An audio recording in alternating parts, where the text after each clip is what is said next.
All right, the Ahsoka series is half over now. Episodes 1 through 4 have aired. Season 1, or the entire series if it's a limited series of Ahsoka, season 5 of Rebels is half over. I was going to do a video on the first 2 episodes because that's what aired, and I was like, but I just don't care. Then after last week, I was like, all right, episodes 1 through 3, gonna do it, still don't care. But this is a day wedged between a couple of weeks in which there wasn't a lot to do a video on. Gotta feed the YouTube algorithm god, so here we are. And for my part, the first half of Ahsoka,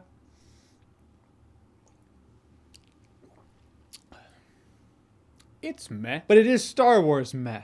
It always feels a bit worse. First of all, spoilers for Ahsoka, episodes 1 through 4. Not going to be a play-by-play. In fact, there are a lot of play-by-plays on the internet. I don't want to redundantly regurgitate what they've already said. Just going to give you my thoughts. I'll actually have more thoughts than I put in this video. Happens every video. I'll be in bed the next night and be like, forgot to say that. But it is what it is. Spoiler warning, you've been warned. Gonna get this out of the way right now. Yes, the end of episode 4 did have some really fun member berry soup. That's nice. But this stuff doesn't work on me as well as it used to. Something about this elixir I've found that negates the effects. First of all, speaking of the meh, why is it meh? Because the characters in this show just seem bored. I mean, you're springboarding off of the animated series Rebels, and the animated counterparts are far more lively, lifelike, and interesting than the live action counterpart. Everyone stands with their arms folded. Ahsoka's always like, just looks like her contact lenses hurt. Like she's like, oh god, fuck, I need these contact lenses, they hurt my eyes. Funny enough, Rosario Dawson in Daredevil is a better Ahsoka than she is in Ahsoka. Which means she was a good pick, but someone out there was like, hey, can you just not be the reason you were cast? I mean, it feels like they're trying to make Ahsoka this wiser, seasoned Jedi Master version of Ahsoka, but it feels like it was written by an AI algorithm that assessed a Jedi Council meeting and was like, that's how Jedi Masters act and talk. Ahsoka's kinda like a Jedi Master. That's how Ahsoka Tano acts and talks. Doesn't make sense for her character, and she comes across as boring. Not just her, though. There are a few elements of this show it feels like it was written by AI. I mean, right from the opening crawl of Ahsoka, which isn't really a Star Wars opening crawl, it feels like an AI algorithm assessed that Star Wars has an opening crawl, but it doesn't know the difference between a Star Wars opening crawl and a conventional opening crawl. There's a map leading to Thrawn, another map leading to a person.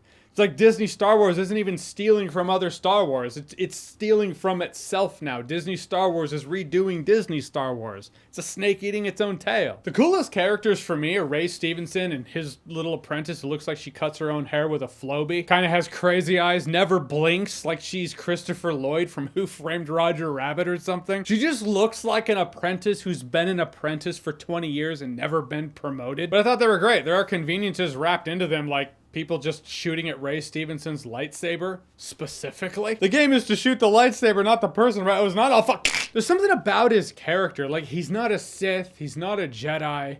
He's kind of an asshole. But he makes remarks like, there's so few Jedi left. You know, it's almost like he's lamenting the Jedi. And I really love that scene where he's like, Sabine, give me the sphere, and I will fuck the galaxy. But you might have a possibility of seeing your friend again. Really, thank you. Glad you did that. Then his apprentice was force holding Sabine, and he was like, let her go. I gave her my word. That's amazing. Antagonist? Yes, he is, but he's an antagonist with integrity. I appreciate characters who operate within a code. The guy's word is his bond. I respect that. Are he and his apprentice the two most interesting characters in this entire thing? Yes. It's not even close. Should the show have been about them? But it's not. It's Rebels Season 5. That's also another problem. This show is Rebels Season 5, but it's called Ahsoka. It operates as though you know the characters from Rebels, and it's just picking up where Rebels left off, and we're going forward. We don't need a reintroduction of the characters, but you do. We've been told how scary Thrawn is, and how important it is he doesn't come back, but if you haven't seen Rebels, you don't know. Because I was watching this show and I was like, I'll be honest, I have no memory of that. I watched the whole I watched Rebels, right? When the fuck did Ahsoka train Sabine as a Jedi? When did that happen? I had to do a Google search. Like, did I sleep through the lesson? Oh no, that just never happened. They just made it up. Because the AI algorithm that wrote this show was like, Jedi have an apprentice. Always two there are. Obviously, Sabine, that's the apprentice. It really is kind of a no-win scenario. Either you're gonna have Sabine have the Force, which just feels like you're rewriting her character, or you're gonna have Sabine not have the Force and be like, I'm a Mandalorian, I don't have the Force, in which case, what was the point of Ahsoka training her in the first place? Training her twice? We're picking up on the second time? Feels like a massive waste of time. Damned if you do, damned if you don't. That's just on the writing. I mean, it looks like she kind of Force slapped for a second. It was kind of funny when they were training and I was like, I see what you're doing, pulling from 1977. It was cool in 1977 also. The blast shield down, I can't even see. Can't see, how am I supposed to fight? However, I give Luke that pass because Luke 30 minutes ago learned about the Force. His entire world perspective about life, death, God, the devil, hell, heaven, his father, was flipped on its head. He just learned about the Force. With Sabine, the answer would be very simple. Well, you remember your friend, the blind Jedi? You know that shit can work. She knows the Force can work like that. I was just baffled nobody brought up Kanan as a rebuttal. That's when Ahsoka should have called it. Should have been like, look, this is the second time I've tried to train you, apparently, so the audience hears about once they've actually seen. And I'm just saying, if you're not going to learn through the experience of your life, this is not going to work. Look, here's a real question. How does Ray Stevenson's character know Anakin Skywalker was Darth Vader? Because he clearly knows, per what he was saying to Ahsoka in episode 4. That's one of the problems you run into when you expand Star Wars lore, you expand the storytelling, you do it among many different writers, but there's no real guardrail. Everyone has their own vision as to what the future's supposed to be and who's supposed to know what and what was supposed to happen after the Empire fell. And the right hand doesn't know what the left is doing. So you just have conflicting lore. That Snake Eyes Inquisitor character from G.I. Joe, he was kind of cool. That was the character that was getting everybody to theorize, like, oh, who is it? Is it Starkiller? But we all knew satisfaction is the death of desire. The reality is never going to be as cool as the theories. Sure enough, he got slashed, turned into smoke. And that was that.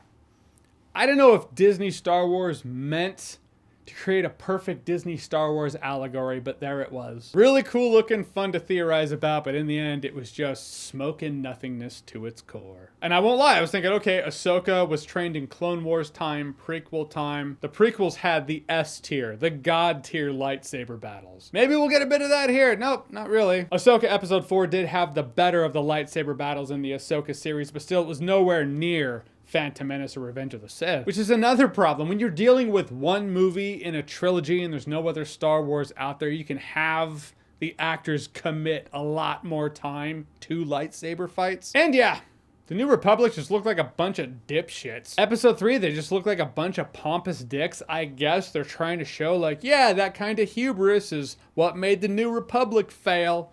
I didn't know that's why they failed. I just thought some years after the rebellion took out the space Nazis, Space ISIS shot a hyperspace cannon at all the New Republic worlds, wiping it all out. And that's how it fell, not because they're pompous dicks. Another problem with what I was talking about earlier, the right hand not knowing what the left is doing. You have multiple writers being like, okay, this is what was happening after the Empire fell. It really feels like the world of Rebels is so disconnected from the characters from the original trilogy, and they're both existing in tandem. The crew of the original trilogy isn't around when the biggest threat to the galaxy is apparently about to happen, which is Grand Admiral Thrawn coming back. So at the end of all this, Sabine gives the MacGuffin to the baddies and it's like, I really want to see my friend.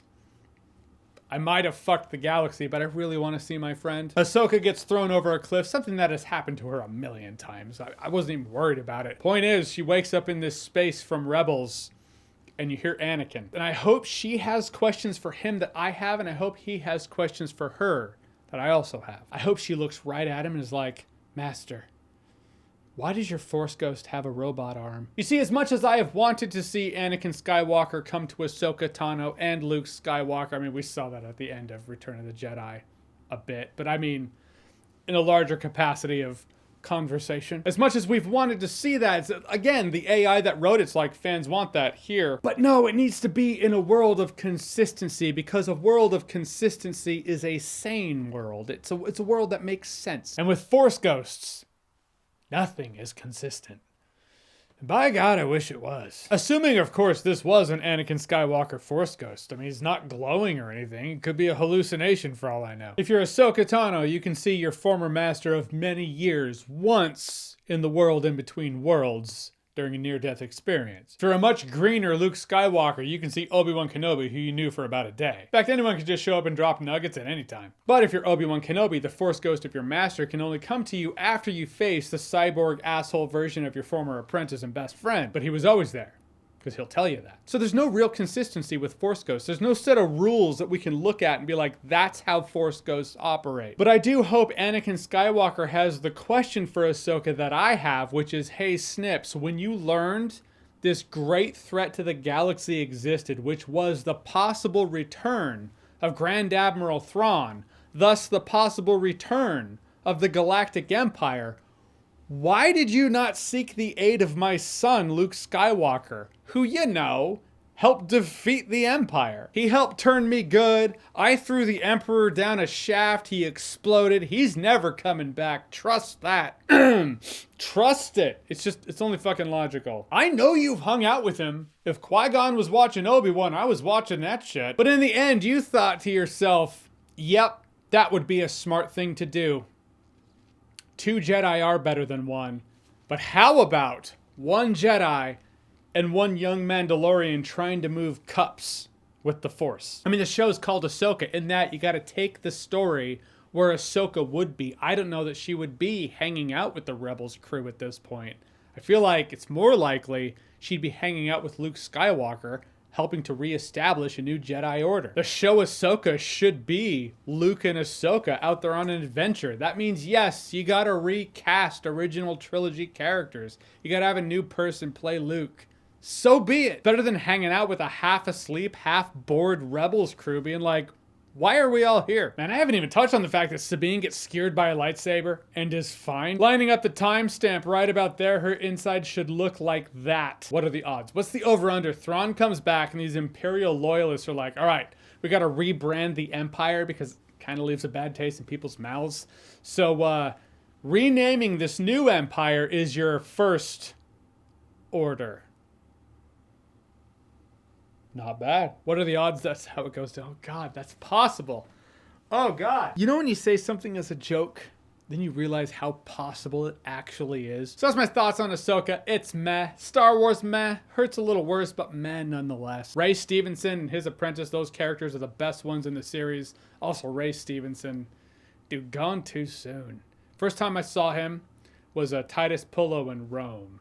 He was so good. But a lot of the rest of the characters, yeah, they generally look bored. Yeah, unless this looks interested. And it doesn't.